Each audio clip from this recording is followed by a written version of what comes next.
Shalom Bapak Ibu yang terkasih dalam nama Tuhan Yesus, para Wisdomers sekalian, ketemu lagi di Wednesday Bible Wisdom. Gimana kabarnya Bapak dan Ibu para Wisdomers sekalian? Semua baik-baik kan? Kami percaya dan doa kami bahwa Bapak dan Ibu para Wisdomers baik-baik saja, sama seperti jiwa Bapak dan Ibu sekalian baik-baik saja. Hari ini kita akan masuk dalam pembahasan yang baru. Bahasan yang pastinya seru. Dan kita juga akan tetap bersama dengan narasumber kita, Pastor Aruna Wirjoelkito. Tapi sebelum kita memulainya, mari kita bersatu di dalam doa. Bapa kami yang mengucap syukur Tuhan Yesus Tuhan, buat hari ini kami boleh diberikan kesempatan Tuhan, boleh belajar lagi Tuhan, melalui Wednesday Bible Wisdom Tuhan. Terima kasih Tuhan Yesus, biarlah Engkau yang ambil alih Tuhan Yesus tayangan ini Tuhan, biar menjadi kehendak Tuhan yang jadi. Kami berdoa Tuhan Yesus Tuhan, buat Pastor Aruna Wirjoelkito Tuhan Yesus Tuhan, yang boleh menjadi narasumber dan semua tim yang ada Tuhan, kami berdoa, biarlah Tuhan Yesus, kemuliaan hanya buat Tuhan Yesus. Terima kasih Tuhan, buat semuanya. Di dalam nama Tuhan Yesus Kristus. Haleluya. Amin. Wisdomers, selamat menyaksikan.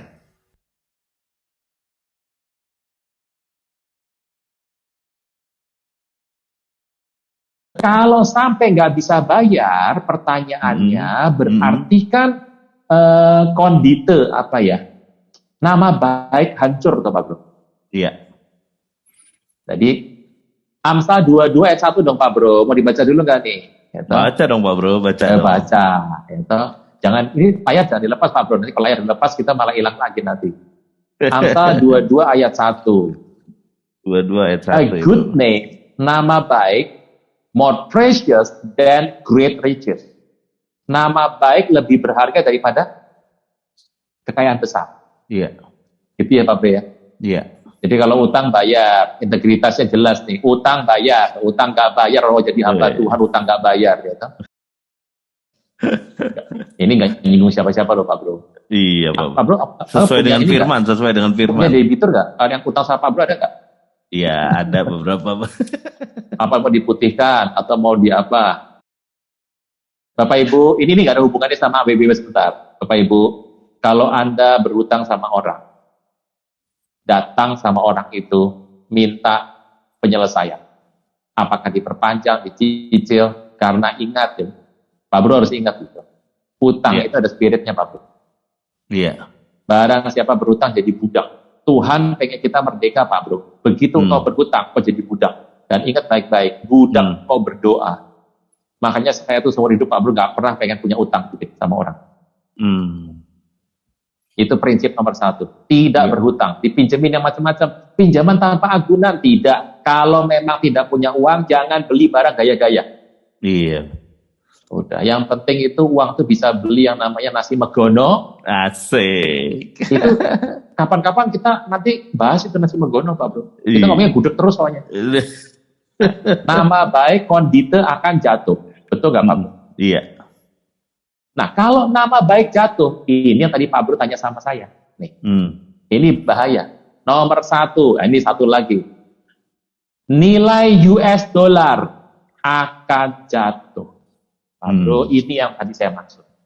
Iya. Jatuh ini Pak Bro. Jadi, kekuatan dolar jatuh, rupiah menguat. Bisa nggak sampai $1 itu bisa 13.000? Bisa. Wow.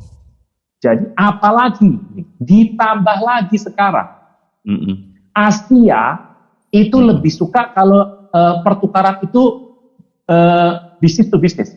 Iya, betul. Jadi business to business plus negara to negara atau nation to nation itu mata uangnya langsung. Kita sama Thailand langsung baht. Kita Vietnam pakai dong. Kita sama China langsung pakai yuan, nggak lewat dolar. Nah pertanyaannya, kalau sudah rontok ditambah lagi nanti bangsa-bangsa nggak lewat US dollar, apa nggak rontok 2 kali itu? Iya. Jadi kalau udah begini siap-siap buat Pak Bro untuk membeli dolar. Kenapa? Murah dolar nanti. Yes. Tapi jangan ketawa dulu Pak Bro. Lah kalau koruptor duitnya banyak, takut ketahuan, ya beli dolar lagi. Makanya aneh Pak Bro, dolar bisa melemah di dunia, tapi sama rupiah kuat terus. Saya nggak nuduh loh ya, nggak nuduh saya ini. Saya dengar banyak cerita tuh Pak Bro. Duitnya koper-koperan katanya. Koper-koperan. Jadi permintaan dolar tuh naik terus, agak turun-turun. Padahal kan US dollar diprediksi jatuh karena nama baik Amerika untuk membayar gagal kan. Iya. Udah gitu pembayarannya pakai langsungnya ke negara itu tanpa melewati dolar. Ya harusnya makin turun, tapi yang aneh. Dolar itu kalau sudah lemah sebentar, nanti naik lagi. Nah Pak Bro, ini kalau kayak gini momentum reboundnya cepat atau lama Pak Bro? Oh, yang Indonesia atau dunia? Maksudnya dari Amerika ini Pak Bro, USD-nya. Oh ini kalau sudah jatuh Pak Bro, turun terus Pak Bro, turun terus, melemah terus. Trennya langsung turun terus ya Pak Bro? Amerika pinter Pak Bro, kalau sudah melemah dia samperin itu kongsi-kongsinya, dia menawarkan kekuatan keamanan. Oh, preman. Kan yang jaga keamanannya bangsa-bangsa Timur Tengah siapa? Yang jaga Arab Saudi siapa? Yang jaga minyaknya Arab siapa? Yang jaga negara-negara Asia siapa? Amerika. Iya. Jadi ya kamu kan sama saya masih baik-baik gini lah ya tahu sendiri lah. Berarti nanti duit tabungan yang di Timur Tengah dipakai dong Pak Bro? Timur Tengah itu selalu dari zaman dulu itu memiliki yang namanya satu account khusus yang namanya uang untuk keamanan. Jadi Arab Saudi misalnya nih ya, itu suka sekali menaruh Kuwait misalnya, yang paling penting jelas Kuwait. Dia menaruh dalam satu account. Nanti kalau sampai ada negara misalnya kayak Iran atau Irak yang ngutang-atik mereka, itu nanti uang itu dipakai sama Amerika untuk ngantemin Irak. Oh, jadi bukan pakai duitnya Amerika ya, duit tabungan bersama tuh ya. Tabungan bersama. Jadi itu khusus uang keamanan. Tapi bagaimanapun Amerika punya beberapa perang yang nggak ada hubungannya sama negara-negara ini. Seperti Afghanistan. Iya. Gitu. Jadi perang itu ngabisin duit. Jadi Amerika mengatakan sampai hari bisa dihormati, dia ngomong masih didengerin karena dia polisi dulu. Kalau China kan nggak pernah membela siapa-siapa. Pendekatannya dagang. Iya. Yang dia bela kan cuma satu itu, yang korut itu yang sudah jadi pemimpinnya galaknya bukan main itu. Kan itu kan salah satu yang bisa menjadi galak anjing penjaga itu. Iya. Kencang gitu. Dijaga itu. Itu kalau backgroundnya bukan China. Nggak mungkin, Pak. Nggak mungkin. Oke. USD jatuh ya. Jadi Anda yang punya dana sekarang, Anda harus siap-siap beli USD. Tapi ingat, jangan salahkan saya kalau sampai Anda rugi. Ini saya ngomong dunia loh Pak Bro ya. Saya nggak ngomong Indonesia. Karena Indonesia gimana Pak? Dua. Kalau sudah jatuh semua Pak Bro, nah pasar sahamnya ikut dong. Kalau saya nggak gambar ke bawah gini Pak Bro, nanti dibilang ambrol, nggak gini dulu. Nih, ayo yang suka main pasar saham di Amerika sudah tahu nih. Karena orang sudah nggak dipercaya Pak Bro. Pak Bro kalau Pak Bro saya pinjam uang sebentar Pak Bro, 500.000 ya, saya ada kepentingan. Pak Bro pasti kasih pinjam. Saya pulangin belum tuh mau. Nah, ini contoh loh Pak Bro, jangan dia loh. Kalau kita nggak terlalu deket Pak Bro, tapi kenal baik gini. Pak Bro saya pinjam 100.000. Pak Bro pasti bilang ini, yang penting balik, nggak usah pakai bunga, bener ya? Iya, betul. Tapi kalau kita lebih jauh sedikit, hanya teman pelayanan saja, tapi kita nggak sama-sama kenal. Kita maunya fair, Pak Bro pasti bilang ini, ya sudah, balikin uangnya, nggak pakai bunga, nggak usah. Jangan Pak Bro, saya nggak enak kasih bunga dong.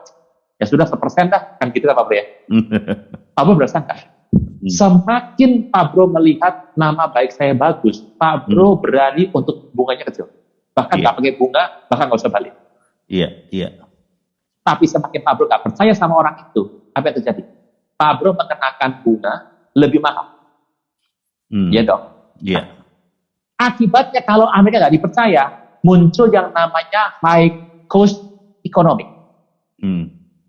Kredit mobil nanti bunganya lebih tinggi, kredit rumah bunga lebih tinggi. Kalau saya pinjamkan uang untuk perusahaan di Amerika, saya minta bunga lebih tinggi, bayangkan. Akibatnya kenapa? Kalau saya bilang Amerika kenapa? Bukan pemerintahnya Pak Bro. Perusahaannya kalau mau pinjam uang kemanapun, bunganya tinggi.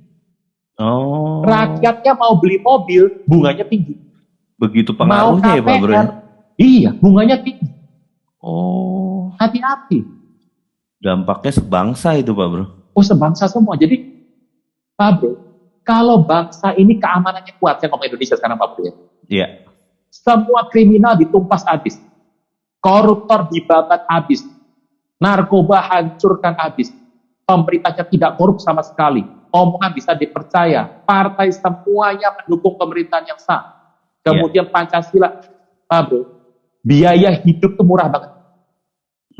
Loh Pak Bro, kalau isinya satu kawasan semuanya orang percaya nyembah Tuhan setiap hari kan nggak perlu keamanan. Tapi kalau Pak Bro sudah nggak percaya sama orang, rumah pakai CCTV, ayo berapa tuh duitnya? Ya toh? Iya. Mobil pakai penjaga, ya toh? Kasih penjaga di rumah, uang keamanan segala macam. Kenapa? Karena nggak percaya. Nah, sampai sini oke ya? Iya Pak. Naik semua. Nah ini kalau naik semua, sekarang Pak Bro tinggal putuskan apa yang terjadi atas Amerika kalau ini terjadi semuanya. Wow. Ternyata ini lebih seru daripada China ya Pak Bro ya. China itu 400 triliun. Berapa tadi? 14. Ini adalah 400. Ini cuma 4 triliun. Ini 400 triliun, 1000 triliun. Kalau yang tadi 4.000 triliun, 4.000 triliun ngelawan 400.000 triliun, Pak Bro. Iya.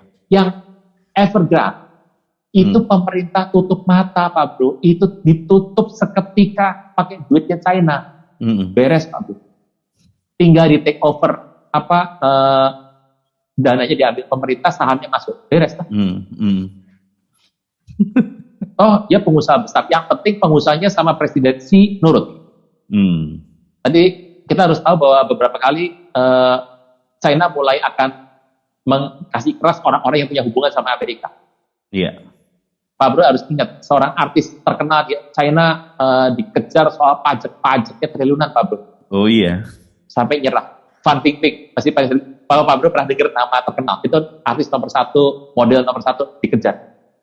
Presiden satu ini Pak Bro, seumur hidup Pak Bro. Kalau yang dulu kan gak keras gara-gara apa? Bisa diganti.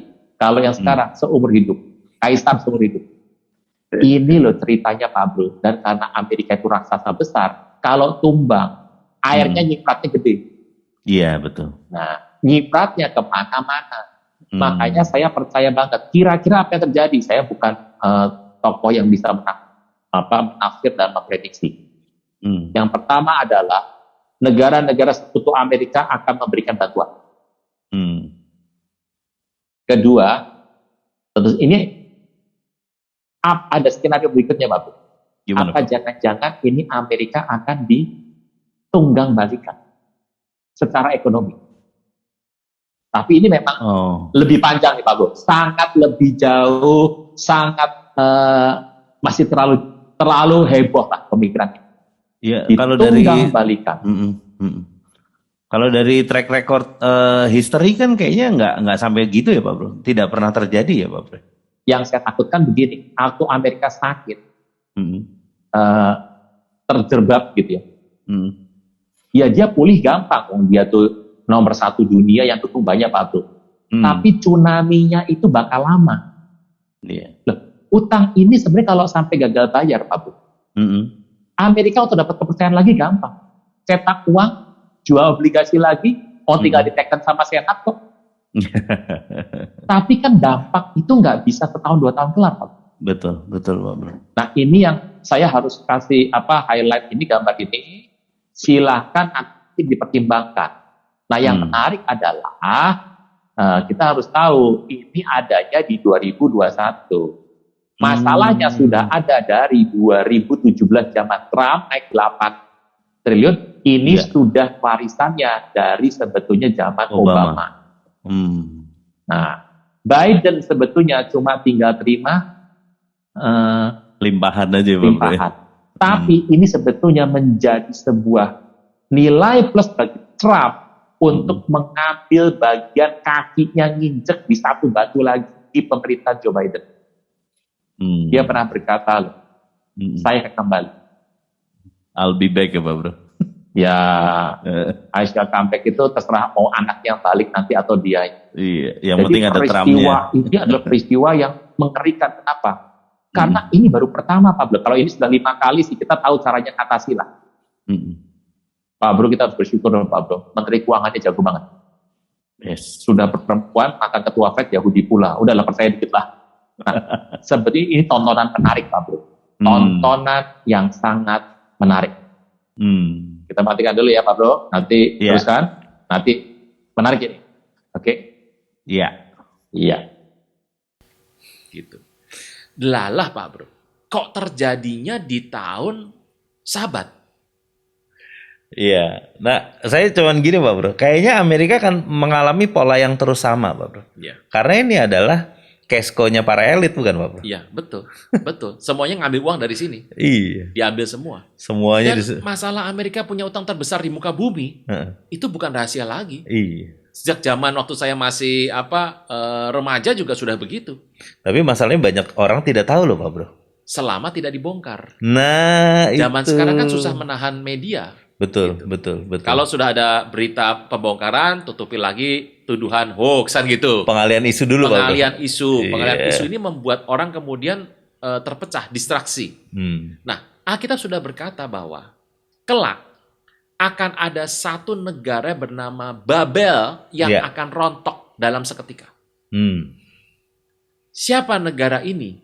Inilah negara yang selama ini mendukung Antichrist. Nah, kita bisa membaca itu adalah di Wahyu 17. Wahyu 17. Kalau Bapak Ibu Saudara sekalian, Wisdomers melihat di kitab Wahyu, itu ada yang namanya seorang perempuan naik binatang. Nah, binatang itu siapa? Binatang itu adalah Antichrist. Antikristos. Nah, ini supaya lebih jelas nih, beda karena antikris yang mana nih? Orang sering bilang antikris kan ada 2 tipe ya Pak Iya, ya. betul. Antikristos. Dan di atasnya ada seorang perempuan yang isinya dia mabuk oleh darah orang kudus. Dia memakai baju kirmisi, baju warna ungu segala macam, dia hidup bergelimang, pelacur besar. Yang nanti kelak dia akan sempoyongan karena darah orang kudus. Lihat urutannya Pak Bro. Perempuan ini naik binatang. The beast. Ya. Berarti binatang ini selama ini seperti dikuasai. Padahal binatang ini jauh lebih kuat daripada perempuan ini. Perempuan ini pesta pora. Kalau kita membaca dalam kitab Wahyu dikatakan perempuan ini akan mabuk oleh darah para martir. Ada berapa darah bayi-bayi. Berapa darah orang kudus, berapa darah orang-orang benar yang dikorbankan untuk menjaga kekuasaan dari wanita ini. Nah, kelak dia akan sempoyongan, dia jatuh. Bukannya ditolong oleh binatang ini, Alkitab mencatat dalam Wahyu 17 ayat 15 sampai ayat 18.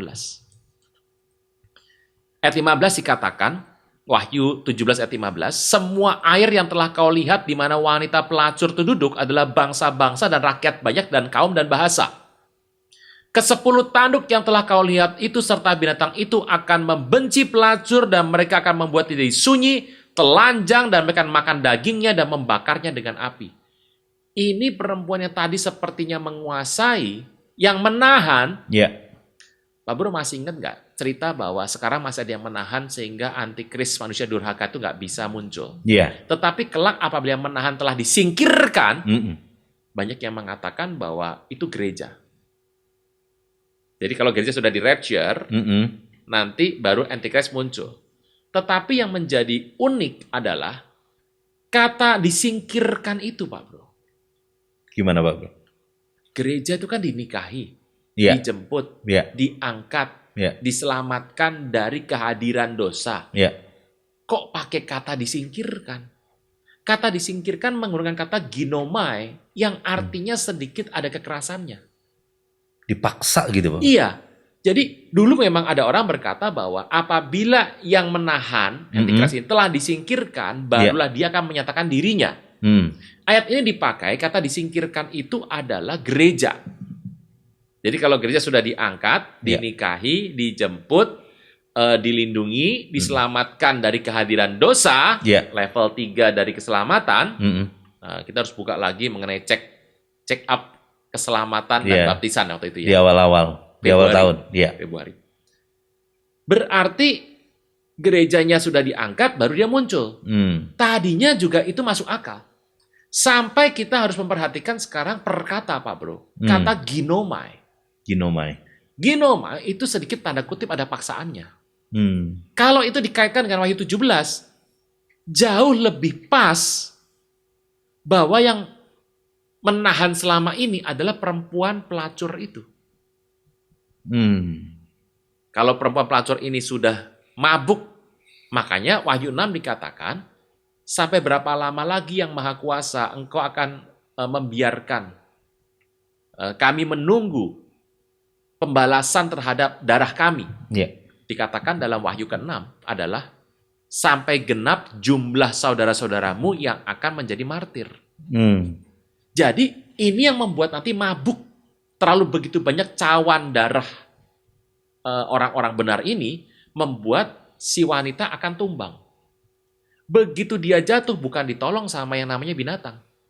Justru akan dianiaya, dipersekusi sampai dibunuh dan dibakar. Nah, dikatakan di sana, sebab Allah telah menerangi hati mereka untuk melakukan kehendaknya dengan seia sekata untuk memberikan pemerintahan mereka kepada binatang itu sampai segala firman Allah telah digenapi. Ayat 17, sebab Allah telah menerangi hati mereka, orang-orang yang tadi membunuh pelacur ini, itu diterangi hati oleh Tuhan loh. Untuk melakukan kehendaknya. Jadi yang namanya Antichrist berkuasa, kemudian perempuan ini jatuh, kemudian dianiaya oleh binatang ini, kemudian dipersekusi, dibunuh, Antichrist muncul. Itu semua adalah kehendak ilahi. Pak Bro, Jangan bilang bahwa Antichrist muncul itu bukan kehendak Tuhan loh. ini relate dengan keadaan sekarang ya Pak Bro? Di Yes. mana gereja dipaksa dengan kekerasan tadi Pak Bro, quote unquote gitu ya dengan artinya. Supaya menemukan satu form yang baru. Supaya apa ya? Sesuai dengan align dengan maunya Tuhan gitu ya Pak Bro? Iya, jadi ini harus pelan-pelan nih. Iya. Tadi yang dipaksa itu ada si perempuan. Tapi dalam hal ini kan masalah antara si perempuan dengan binatang. Iya. Tapi waktu mereka sedang bersiteru, Iya. gereja juga mengalami sebuah hal untuk mereka bersiap-siap loh. Benar kata Pak Bro, kita juga dipaksa untuk melihat ini dan untuk menyadari bahwa peristiwa di akhir ini, semua peristiwa yang tanda kutip konsepnya malapetaka, Iya. nggak enak, Iya. itu adalah kehendak Tuhan. Bahkan dikatakan mereka nanti akan bersekutu menyerahkan mandat kepada Antichrist. Itu pun dikatakan adalah penggenapan firman Tuhan. Nah, perempuan yang jatuh itu disebut sebagai kota besar yang memerintah atas raja di muka bumi. Ini sampai hari ini masih banyak pertimbangan kotanya apa. Kalaupun itu misalnya Eropa, kata Eropa itu kan adalah seorang perempuan yang naik Yuris dan Ups. Iya. Perempuan ditaksir sama Dewa Zeus. Dewa Zeusnya kemudian berubah menjadi binatang kerbau. Iya. Perempuannya senang naik ke atas dibawa lari. Nama perempuan itu adalah Yuris dan Ups. Dari dua kata tuh, Eropa itu artinya. Yuris dan Ups. Jadi kalau kita melihat kisah ini Bapak Ibu, teman-teman, Wisdomers sekalian, Tuhan, saya ingat sesuatu Pak Bro. Ini kelihatannya adalah akan di depan mata kita terjadi. Apakah perempuan ini Amerika? Belum tentu juga. Siapa? Kita akan bahas kapan-kapan Pak Bro. Iya. Itu panjang ya. Nanggung.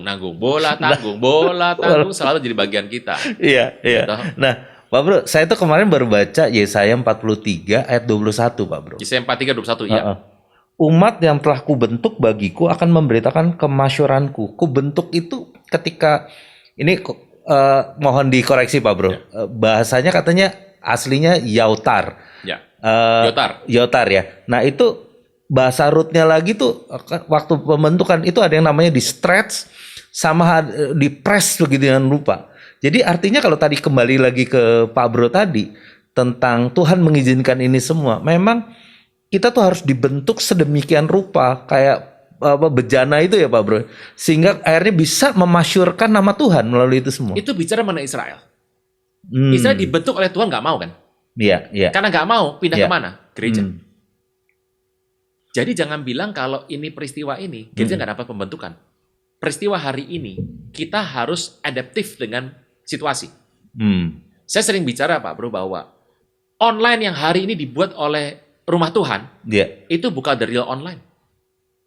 Ya konsepnya bukan, ya ini hanya memindahkan ibadah ya. Yang dibuat seperti rekaman toh. Offline, tapi kan tetap konsepnya offline.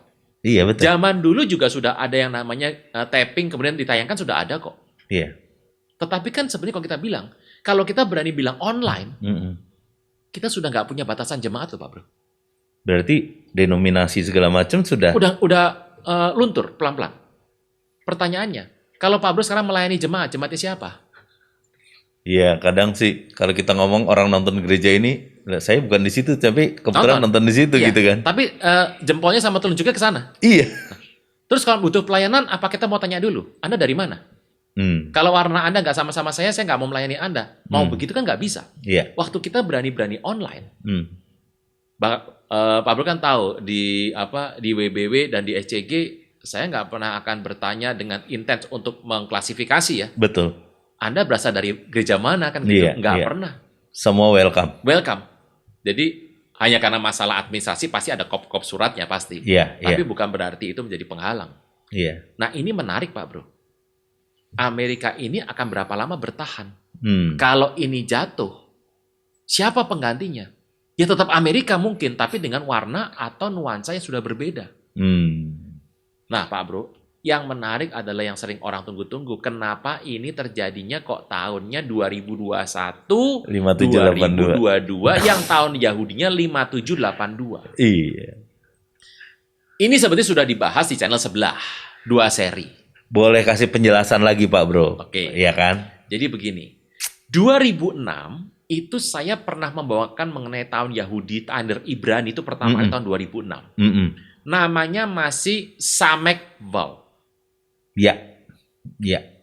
2000, tapi baru asal bicara dalam kalangan sangat terbatas Pak Bro. 2007 saya mulai mengangkat itu dalam ibadah, tapi tidak terlalu banyak karena memang orang nggak terlalu paham. 2008, yaitu pada tahun 2007, akhir sudah masuk 5768, itu baru mulai khotbah rutin sampai tahun 2019 kemarin. Waktu saya bicara ini sebetulnya, Pak Bro, di Alkitab sudah dibilang, tahun baru bangsa-bangsa Timur Tengah, Sumeria, Mesopotamia, Irak, Babilonia, itu menggunakan satu Tisri. Ingat loh Pak Bro, kata Tisri saja, ucapan kata Tisri, itu bukan diambil dari bahasa Ibrani asli. Itu diambil dari orang-orang Mesopotamia, Sumeria. Yang aslinya namanya bukan Tisri, tapi Etanim. Ethan Han. Ini yang ada di ending Alkitab itu Pak Bro? Iya betul. Di bulan-bulan itu. Buka kamus Alkitab, kalau pakai Alkitab kayak saya ini Pak Bro. Kalau Alkitab yang Pak Bro pakai apa? Di handphone. Handphone mah nggak ada. Harus pakai Alkitab ini, dibuka kata bulan. Bulan itu namanya Etanim. Ethan itu kuat. Yang punya anak laki kasih nama Ethan. Kayak Mission Impossible. Iya, Ethan Han. Ethan artinya kuat. Jamak. Kuatnya jamak, super kuat. Nah, kenapa kuat? Karena dia awal dari sebuah tahun. Namanya Etanim. Itu waktu mereka lari, kan kita tahu bangsa Israel itu kan ada 2, utara sama selatan ya. Yang utara namanya Israel, yang kedua namanya Yehuda yang di selatan. Sebutannya lah. Kalau aslinya Simeon juga di selatan gitu ya, tapi itu ucapannya lah. Yang di utara hancur sama Asyur, terbuang ke bangsa-bangsa. Yang di selatan hancur oleh Babilonia, Nebukadnezar dibuang ke Babel. Yang aneh adalah yang dibuang ke Babel Yehuda ini itu ngikutin pola pikir orang Babel. Orang Babel itu bulan pertamanya adalah Tisri. Yang orang Israel sebut dengan nama Etanim. Waktu mereka kembali pulang ke Israel lagi, kaum Yahudi kan balik. Ya. Raja Artasasta, Ezra, Nehemia, Yerubabel balik tuh. Begitu balik ya pakai budayanya budaya Babel. Sampai zaman PB, tahun baru itu ya Tisri. Sampai zaman Josephus Flavius. Itu juga Tisri. Tapi ingat Pak Bro, kitab Keluaran, Tuhan pernah ngomong sama Musa, sama Harun. Memang bulan pertama itu Tisri. Tapi karena kamu keluar dari Mesir, itu adalah bulannya bulan Abib. Mulai hari ini kamu nggak boleh jadikan bulan pertama itu adalah Etanim. Bulan pertama harus Abib. Nah Abib itu bahasa Ibraninya awal. Karena mereka pembuangan namanya ganti Nisan. Jadi ini Tuhan yang mau berubah ya, Tuhan Bang? mau bulan pertama tuh Nisan, bukan Tisri. Manusia tetap pakai gaya lama, gaya pagan, yaitu pakai Tisri. Tuhan maunya Nisan. Nah. Jadi pertanyaan sekarang, tahun barunya kapan? Ya setahun ada 2 kali. Kalau urusan spiritual, Nisan. Kalau urusan kalender dan bisnis, rakyat, ya Tisri. Yang ngomong siapa? Josephus Flavius. Kita nurut kenapa? Karena dia bingung ini, mau ganti gimana? Jadi waktu saya bicara mengenai 578, ya 7 berapa tahun ada Ibrani lah, maksud hati saya dari awal, itu adalah ini sebetulnya bisa melihat, ini bisa memprediksi peristiwa-peristiwa yang ada di muka bumi secara jasmaniah. Contoh, kehancuran ekonomi, peperangan, peristiwa persengketaan antara negara, politik, geopolitik, itu sebetulnya bisa diprediksi dari kalender Ibrani. Nah, kok bisa? Ya karena semua peristiwa saya sebut tadi, keuangan, geopolitik, politik, termasuk hal-hal besar lah, bisnis, itu kan penguasanya orang Yahudi. Kalau mereka sepakat menggunakan cara A yang sesuai dengan penanggalan atau budaya mereka, orang Yahudi sepakat di kepalanya adalah, kenapa sih kita kalau makan siang acara WBB gudeg terus? Lah karena saya hobinya gudeg. Nah, kalau saya hobi nasi Padang, semuanya Padang. Kan gitu kan? Betul. Kan tergantung yang punya acara kan? Iya. Kalau yang punya acara sukanya adalah sop bening, ya sop bening semuanya. Lah kalau yang punya acara puasa, nasib Pak Bro. Saya bisa kuru Pak Bro. Oh iya. Pamit keluar sebawa makan dulu. Jadi kan tergantung. Karena orang Yahudi itu menguasai dunia di bidang ekonomi misalnya, dan mereka percaya budaya tertentu, budaya mereka, ya budaya ini sedikit banyak akan berpengaruh terhadap ekonomi. Pertanyaannya Pak Bro, apakah kalender ini bisa dipakai untuk memprediksi hal spiritual? Nah, itu dia. Jawabannya sulit, Pak Bro. Sulit sekali. Karena kan kita punya Alkitab. Iya. Gitu. Tapi kadang orang tuh suka bias, Pak Bro. Menentukan sudut pandang rohani dan sudut pandang dunia. Kecampur gitu loh, Pak Bro. Saya menghormati semua pandangan. Cuma saya tahu bahwa setelah saya bicara begitu, saya nggak bilang sebagai pionir ya, bukan saya pionirnya. Tapi saya tahu bahwa kemudian orang mencari lebih banyak menggali. Tapi jangan lupa, menggali dari mana? Menggali dari rabi-rabi. Dari orang-orang Yahudi yang notabene juga bukan Kristen lahir baru. Gitu. Kita punya Alkitab Pak Bro. Kita punya Roh Kudus. Dan itu update sekali. Hal-hal spiritual, pertanyaan begini, misalnya, dikatakan bahwa tahun kalender Yahudi disebut sebagai kalender berjaga-jaga. Saya mau tanya, kita berjaga-jaga setiap berapa lama sekali Pak Bro? Ya setiap tahun. Gitu. Bukan berarti hanya tahun ini saja kita berjaga-jaga. Kita berjaga-jaga itu adalah sepanjang waktu. Jadi Alkitab tidak pernah kasih batasan waktu. Sebuah contoh misalnya, saya percaya bahwa kita sedang memasuki tahun pengucapan. Yaitu adalah P. Pertanyaannya, mengucapkan firman Tuhan itu ada di 100 tahun lalu nggak? Di 1000 tahun lalu ada nggak? Di 5 tahun lalu ada nggak? Apakah harus menunggu sampai nuansa P baru kita bicara firman Tuhan? Kan tidak. Iya.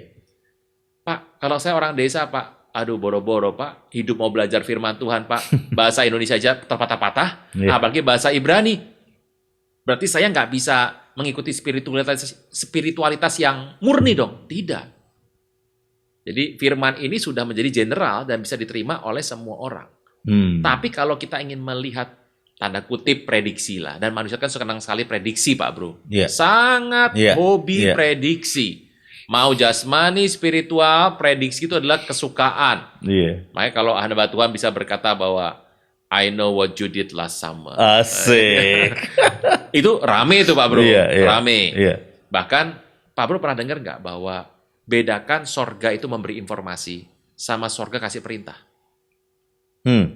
Iya. Kalau sorga nggak kasih perintah, Anda boleh nego dengan informasi itu loh. Iya. Pak Bro pernah cerita itu tuh. Nanti akan dibahas Detail ya. detail. Entah di sini, entah channel sebelah. Pokoknya Saya catat ya Pak Bro ya. Catat dulu ya. Iya. Cepet-cepetan ya. Iya. Jadi banyak orang kalau dapat informasi dari sorga, ingat Joseph waktu dapat mimpi itu bukan informasi bahwa Herodes mau bunuh Tuhan Yesus loh. Mimpinya berkata, pergilah sekarang segera, bawa itu ibu dan anaknya. Perintah loh, Iya. bukan informasi loh. Iya. Nah kita kalau dengar informasi, seneng tuh, langsung kita ambil keputusan berdasar informasi itu, keputusannya berdasar kepentingan kita. Beda Oke. loh. Oke ya.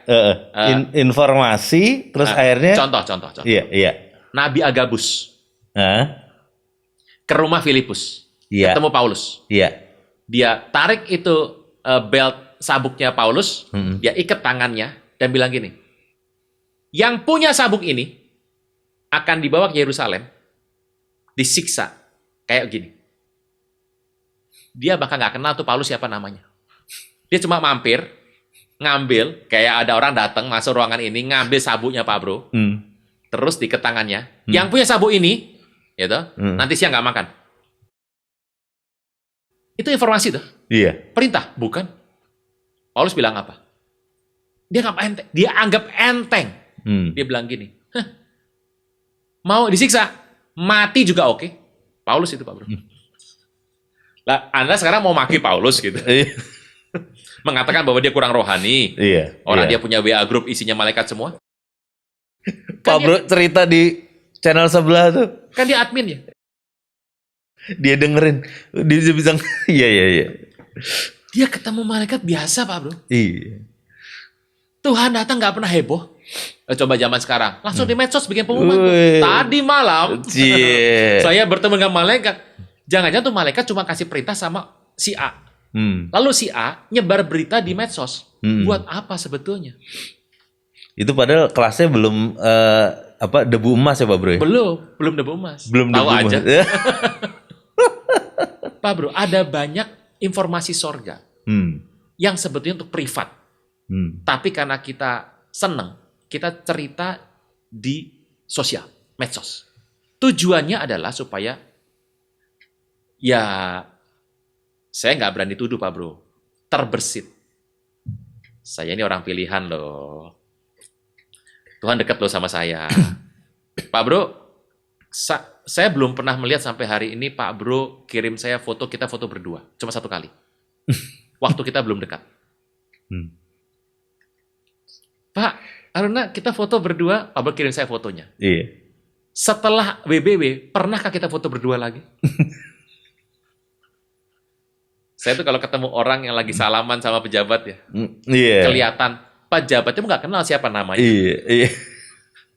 Jadi yang suka foto-foto pasti nggak dekat. Iya. Nah ini yang saya harus berkata Pak Bro, oke lah mungkin saya juga salah Pak Bro, karena tidak jelas menyampaikan maksudnya. Jadi bagi saya sebetulnya penggunaan kalender-kalender ini hanya bagus, bermanfaat bagi orang-orang yang ada di dunia bisnis, dunia yang dikuasai oleh Yahudi, gitu. Tapi dengan China sekarang berkembang pesat ekonominya mulai mendekati pola Yahudi, orang mulai melihat pola pikir orang China. Nangkep ya Pak Bro? Iya. Kenapa sih makin kesini kok dulu kalau kita prediksi yang namanya 5782 adalah tahun Sabat. Sabat yang 7 ya, bukan yang tahun baru yang 1, 2, 3, 7. Dan setiap tahun Sabat menurut sejarah ekonomi dunia pasti akan terganggu. Lah kok sekarang tiba-tiba muncul berita ekonomi dunia raksasa berdua ini terganggu di tahun Sabat. Masalahnya yang ngangkat berita ini semuanya Amerika. Iya. Nah itu banyak orang akhirnya mengkaitkan kan, Bapak? Mengkaitkan. Apakah ini menjadi signal awal? Signal awal, betul. Tapi kalau saya bilang sekarang, kita harus ada dua. Lihat pola pikir Yahudi dan lihat pola pikir China. Karena penguasaan China di muka bumi, Pak Bro, sekarang sudah nomor 2. De facto. De jure. De facto mungkin nomor 1. Australia itu benci sama China. Australia, kalau kita lihat sekarang investasi di sana, Pak Bro, Amerika aja nggak invest. Urusannya kapal selam. Nanti abis ini kita bahas nanti dong, Pak Bro. Ya, kapal selam. Abis Kebakaran ini. jenggot nih Bapak Ibu, jadi bikin ricuh pertemanan dengan Prancis kan? Iya. Tapi ya nantilah kita bahas ya Pak Bro ya di seri Alkitab berikutnya. Sudah kasih cerita. Satu hari siapa yang paling kelihatannya bisa menjinakkan antikristus? Bosnya lah. Kan dia nunggang, berarti kan dia pemilik ya kan? Yang selama ini menjadi induk semangnya, yang menjadi bosnya, menjadi pemimpinnya, yang selama ini seperti bisa menguasai, terakhir akan goyang jatuh. Kapan itu? Apabila kita melihat darah para orang-orang kudus sudah mulai banyak tercurah. Kalau darah orang kudus banyak tercurah, berarti sebentar lagi akan jatuh. Tapi tentu saja pola pikir ini ada berbeda jika Bapak Ibu para wisdomer sepakat mengatakan bahwa Wahyu 17 itu tidak akan dilihat. Oke. Kan beberapa yang percaya bahwa pengangkatan akan terjadi di Wahyu keempat, pasti akan mengabaikan kisah ini dong. Kalau Wahyu keempat sudah pengangkatan, berarti Wahyu 5, 6, 7, 8, 9 sampai Wahyu 18 nggak akan disaksikan.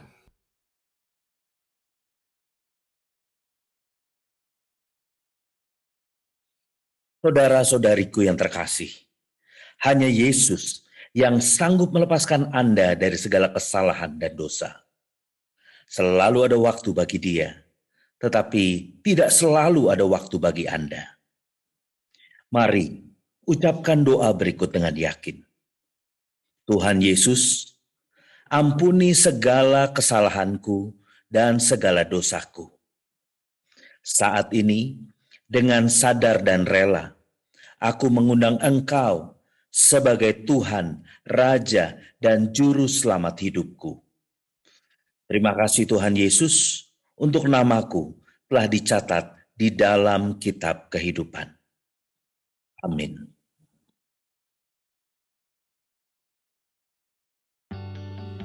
Terima kasih Anda telah mengikuti Wednesday Bible Wisdom pada hari ini. Kami mengajak Anda untuk berdoa, menyembah Tuhan, dan mendengar pesan firman Tuhan dalam acara Kul Menyembah via Zoom setiap hari Senin sampai Sabtu pukul 5 pagi. Berikut adalah informasi meeting ID dan paspor Zoom. Ibadah minggu tetap dapat Anda ikuti secara online melalui YouTube channel GBI Kebon Sirih. Untuk ibadah online minggu ini, pada hari Minggu tanggal 10 Oktober 2021, ibadah akan dimulai pukul 6 pagi. Pesan firman Tuhan akan disampaikan oleh Pastor Yudit Halu. Ibadah dapat dilihat setiap saat setelah waktu penayangan. Kami mengajak Anda mengikuti GBI Kebon Sirih Wednesday Bible Wisdom pada hari Rabu tanggal 13 Oktober 2021 pukul 6 pagi bersama Aruna Wiryo Lukito dan host Rino Pramudito. Acara ini dapat dilihat setiap saat setelah waktu penayangan.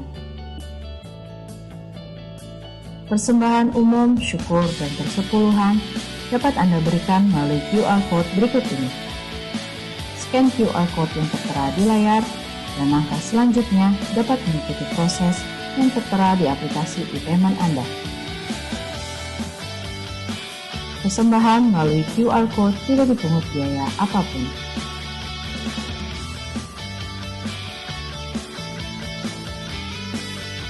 persembahan umum, persepuluhan, diakonia dapat Anda transfer ke nomor rekening berikut ini.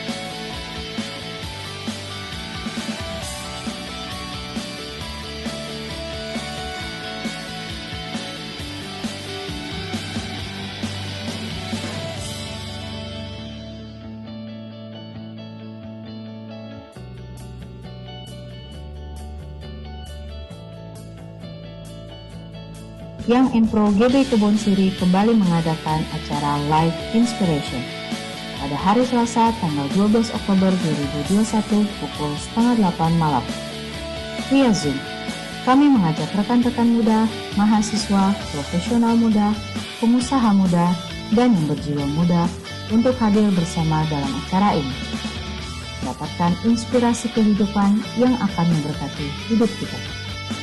Demikianlah News Flash hari ini. Tuhan Yesus memberkati.